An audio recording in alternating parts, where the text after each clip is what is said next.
बहुत समय पहले की बात है। एक छोटे से गांव के किनारे एक घना जंगल था।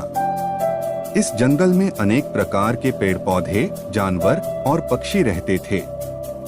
जंगल के बीचों बीच एक बहुत ही पुराना और विशाल बरगद का पेड़ था। इस पेड़ की विशेषता थी कि वह अपनी जगह से हिल सकता था, अपनी जड़ों को जमीन से निकालकर एक जगह से दूसरी जगह जा सकता था।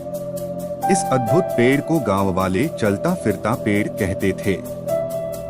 यह पेड़ हर रात चुपचाप अपनी जगह से निकलकर आसपास के इलाकों में घूमता और सुबह होते ही वापस अपनी जगह लौट आता। गांव वालों ने कई बार उसे रात में चलते देखा, परंतु डर के कारण कोई भी उसके पास जाने की हिम्मत नहीं करता था। लोगों का मानना था कि वह पेड़ नहीं बल्कि कोई जादुई शक्ति है। गांव में दो बच्चे, अंश और राधा, बहुत साहसी और जिज्ञासु थे। वे हमेशा उस पेड़ के बारे में चर्चा करते और उसके रहस्य को जानने की कोशिश में रहते। एक दिन उन्होंने निश्चय किया कि वे उस चलते फिरते पेड़ का रहस्य जानकर रहेंगे।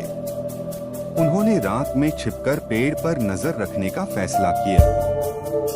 रात के समय जब पूरा गांव सो रहा था, अंश और राधा चुपचाप जंगल की ओर निकल पड़े। वे एक झाड़ी के पीछे छिपकर पेड़ पर नजर रखने लगे।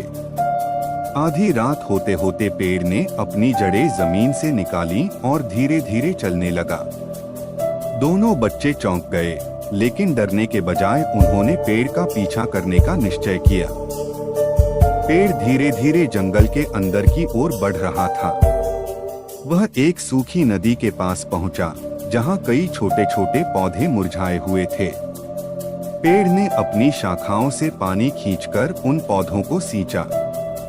यह देखकर अंश और राधा को समझ आया कि यह पेड़ जादुई नहीं बल्कि एक रक्षक है, जो प्रकृति की रक्षा करने के लिए रात में चलता है।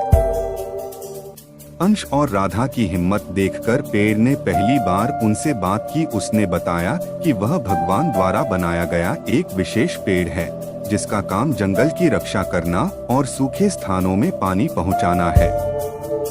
पेड़ ने यह भी कहा कि वह चाहता है कि इंसान भी उसकी तरह प्रकृति की देखभाल करे। अंश और राधा ने पेड़ से वादा किया कि वे गांव वालों को इस बात के लिए जागरूक करेंगे कि वे पेड़ों को नुकसान न पहुंचाएं और पर्यावरण का ध्यान रखें।